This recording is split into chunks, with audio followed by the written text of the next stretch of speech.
Hello, I'm Count Broders with Current Analysis. I'm Research Director for Telecom Services North America. And I'm here in Hong Kong with my colleagues, Tim Dillon and Bernd Ostergaard. And we're talking about our experiences and what we're seeing here at the show, at ITU Show 2006. I'm Tim Dillon, Senior Research Director of Global Telecoms at Current Analysis, and here at ITU in Hong Kong 2006. Going to take a look at what's been happening in the Asia Pacific service provider market, and also discussion with my colleagues Count and Bernd Ostergaard. Hi, I'm Bernd Ostergaard, also here in the city in Hong Kong to follow up on what ITU is doing on the latest developments in the telecoms and data. All right. So Tim, what's been some of your takes on the show this week? I think the biggest thing from the Asia Pac service providers perspective, Counts, has been the push into new markets. If you take the major players, Cable and Wireless, BT, Verizon, they're all looking at where they can drive future services growth. They're in the established markets. You have the moves into India. They're looking at Vietnam. They're really considering where they can go. Now, of course, the issue with this is, whilst they can move into these markets, the regulation just doesn't exist. It's a very tight environment in Vietnam. You have Indonesia, Philippines. They're tough markets. So you have the service providers really coming into a marketplace, but still finding themselves fairly well restricted by the regulatory regime. Because this has flow-ons too for network services performance, quality of service, class of service, and really just general services delivery to their customer base. Bernd, what's been some of your observations for our show this week?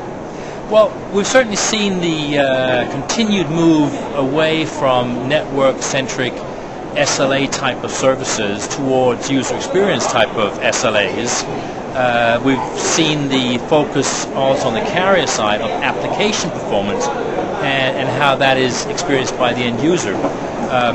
Lots of different developments here, but certainly very important moves not only by the carriers but also by the telco providers, both of hardware and software, to support that experience. Absolutely. Bernd, from what you've seen, do you think the service providers have the capabilities to step beyond the network SLA to the actual application SLA and deliver the user experience, or do you think they're still focused really at the network level? Do they have that ability to go there?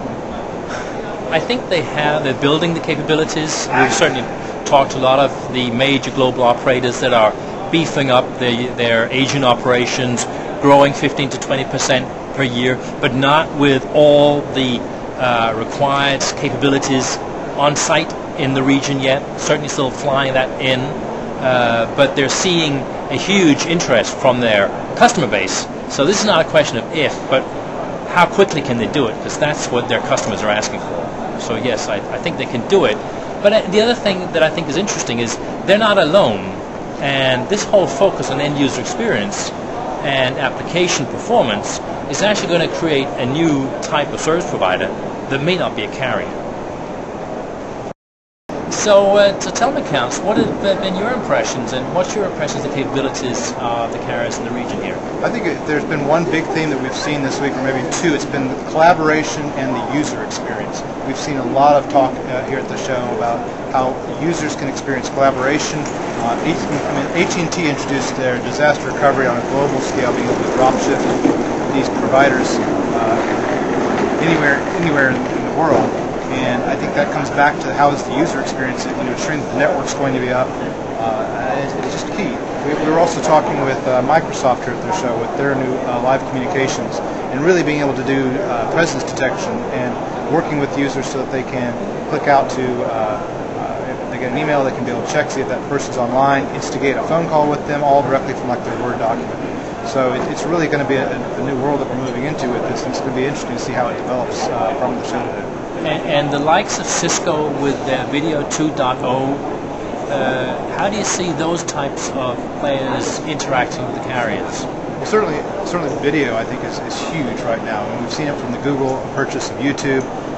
Everyone is starting to talk about video because from a carrier standpoint, it's a huge increase in bandwidth use.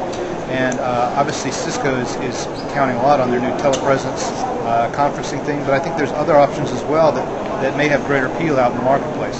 The telepresence obviously is going to be a great marketing tool for Cisco, but I think for Microsoft's roundtable solution or some of the other conferencing things that are starting to come into play, that incorporating video, it's going to be interesting to see how it develops. Thanks for watching. This has been a current analysis production, Wednesday, December 6th, IT.